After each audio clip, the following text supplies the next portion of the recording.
All right, everybody, welcome back to the channel. Today is the day.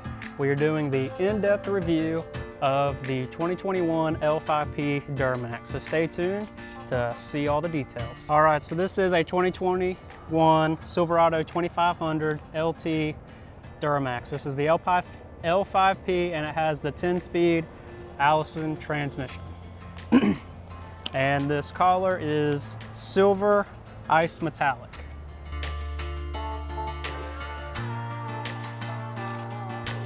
So I did buy this truck used. I bought it with 92,000 miles on it. And basically the reason I got this truck is because I had the Trail Boss and I did an in-depth review on that on my channel. So if you're thinking about getting a Trail Boss, you can go check out that video.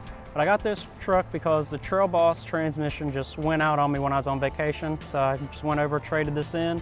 I wanted the Duramax from the get-go, but I just couldn't afford it at the time. So I got this used Duramax, and so far, I love it. It's a fantastic vehicle, great truck, and it's just great for everything I need it for because I do tow a lot of trailers, and the Trail Boss was just not good for towing trailers, but this thing tows like a dream. It's amazing, and I just love it so much. All right, so this truck is a Z71. It has a Z71 off-road suspension, the all-terrain tires. This does have the 20-inch aluminum wheels, and just I think this is the regular size bed. I looked on the sheet, it doesn't say, but we can open it up, and I do have a lot of junk in here right now. But it comes with the tonneau. I don't know that it came from factory with the tonneau cover. Maybe it did, but I got the tonneau cover when I bought it, and it has a bed liner already installed from the dealership. I got this big hitch and put on it.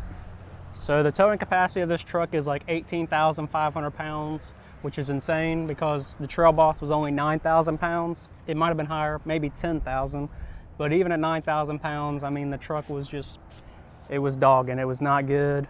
I hauled trailers with it, and I go down the highway and it'd be squatted like this. It was bad because it was just not made to pull heavy trailers at all, but this was way better. I do have the crew cab. So I got back doors, and I do have a lot of junk in here as well, but the seats flip up, fold down. This is an LT, but it does not have leather, it's cloth. It does have this really nice floor covering that goes all the way across. You got some chargers back here, AC vents. Paneling is just typical. Nothing too crazy, no sunroofs or anything. Do have lights in the back.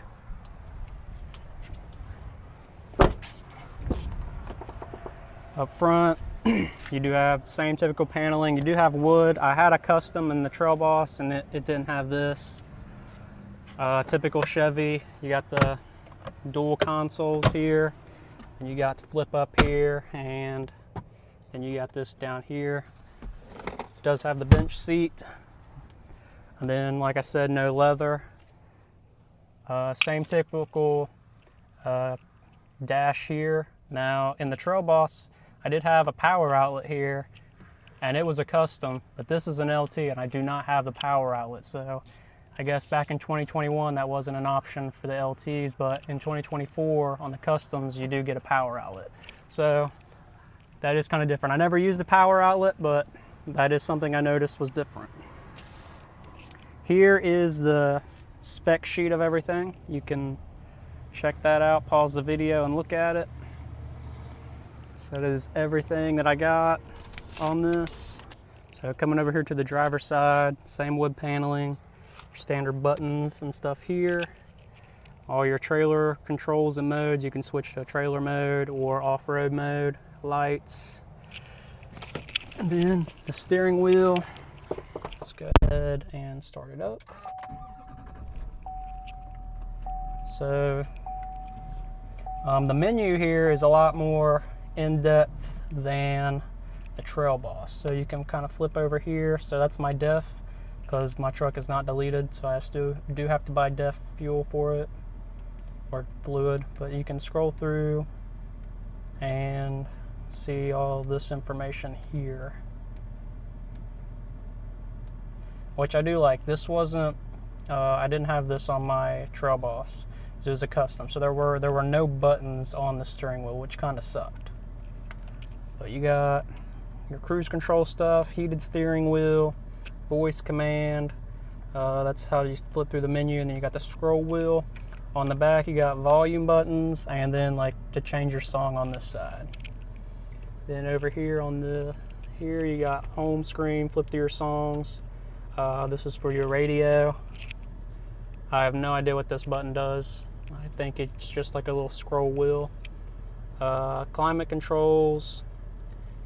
This does have heated seats, which I didn't think this had because it had cloth seats, but I guess I do heated seats and cloth now. Exhaust brake, I've never used that. I guess you just flip it on. I guess that's for trailers, but I think when you put it on tow haul mode, it automatically turns that on. Tailgate drop, hazard lights, then your traction control and hill descent stuff. Trailer brake, and then just your little connections for your devices. Up here, I guess that's a warning light. I have no idea what that is. Lights on and off, airbag stuff, OnStar, never use it, and I guess that's voice command. I've never used that either. I mean, that's pretty much the truck. It is an LT, but it's still pretty basic. Nothing too crazy about it. I've only had this truck for like 2 weeks now, and it's been amazing so far. So something that I do like about this truck that I didn't like about the Trail Boss is this truck actually has fender liners on all 4 wheel wells. Trail Boss didn't. I think they only had it in the front. I can't remember, but didn't have it on all 4. Something else that is pretty nice, I got this step here so I can step up and look into the bed of the truck. Because for you guys that do know me personally, I'm really not that tall. And you also got a step here too, so it's kind of nice. You can step up here. But yeah, I'm really not that tall, so having those steps is awesome. And then like the video suggests, this is a diesel. Do have to put DEF fluid in it. For now. That's going to change eventually, but for now, do have to get the DEF fluid. Something else that's pretty cool about this truck is you do have like the roof lights and the mirror lights. So that's pretty cool. I do like those. They turn on automatically. These towing mirrors, they're huge. And I will say when you're in the truck driving, this thing is a blind spot. You can't see like anything behind it. There could be a whole car there, and if you're sitting in the seat, you can't even see it. Like, these things are huge. They probably don't look that big on camera, but if you have tow mirrors, I feel like you understand what I'm talking about. They are big, but it's really nice when you're pulling a trailer because you can see everything. What do you guys think about the chrome bumper? Should I leave it chrome, paint match it, or paint it black? I mean, I'm not a big chrome guy. Like, I wish this was blacked out. Like, I don't really like chrome, but it kind of works on this truck because the badge is in chrome and stuff, but I would black those out too if I blacked out the bumpers or something like that. I don't know, what are you guys' thoughts? Chrome, paint match, or black? I kind of wish the lettering was in black too. That'd be kind of nice. And then make all this stuff black. All right, here it is. Here is the power plant, 6.6 Duramax turbo diesel. It's a little dirty in here. Could use a detail, but overall, pretty nice. You can get the Banks kit and change the boost tubes out. And then there's one over here under the air box. And then you can get this changed too, and then you can get a new inlet. And that'll just help the airflow and improve the sounds. So I'm thinking about getting that. If there's anyone that does have that kit, drop a comment down below. Let me know what you think about it. Is it worth the money? That's really what I want to know. Is it worth the money? Yeah, 2 weeks of ownership, and I love this truck. I don't see myself ever getting rid of it, and if I do, it's just going to be to get another Duramax. This truck is awesome. I'm super happy I got it, and I'm just glad everything worked out because I literally just traded the Trail Boss for this. This wasn't any extra money. It just right place at the right time. I'm super stoked about it, and I'm just glad I could get the truck that I really wanted originally. And I do plan on doing a build on this, different wheels and tires, a lift. I do want to delete it because what's the point of having a diesel if you can't even hear it? I mean, I can't hear my turbo or nothing like that, so I do plan on getting the air intake, the Banks kit, boost tubes, and then deleting it with a small tune. I mean, nothing crazy. I'm not racing this truck. I'm just pulling trailers, but I do want to be able to hear it and enjoy it for what it is. For anyone that has deleted it or done a build on your truck, you know, drop a comment down below, some things I should do, best bang for my buck, kits to avoid or things to avoid. If you've done this, drop some stuff that you think you should have done differently.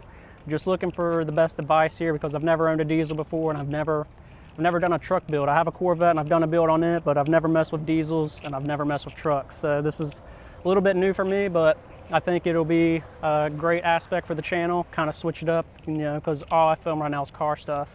So I think truck content will draw in some new audience and just kind of give something different so it's not the same thing over and over and over again. So really excited about this. I think it's a great opportunity to capture some new viewers and kind of learn some stuff as I go along about it. If you have any questions about the truck or you want to know some other stuff, just drop a comment down below and I'll answer it the best that I can. But that's it. This is my 2021 Duramax 6.6 L5P 10-speed Allison transmission with the silver metallic paint. Hope you guys enjoyed the video. I'll see you on the next video next week.